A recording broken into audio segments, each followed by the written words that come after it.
Needle breakage solution for problem 04.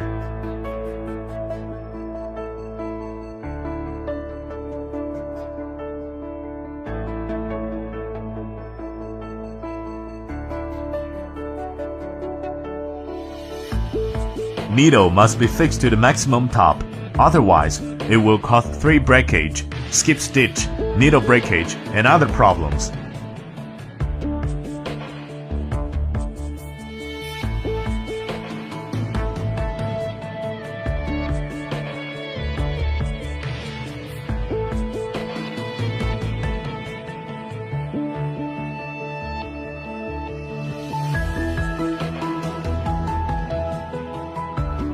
When the needle rises up from the lowest point by 2 to 2.2 mm, adjust the hook tip to 1 to 1.2 mm above the needle hole. Adjust the distance between hook tip and left and right of needle to 0 to 0.05 mm. Make sure that the hook tip cannot touch the needle.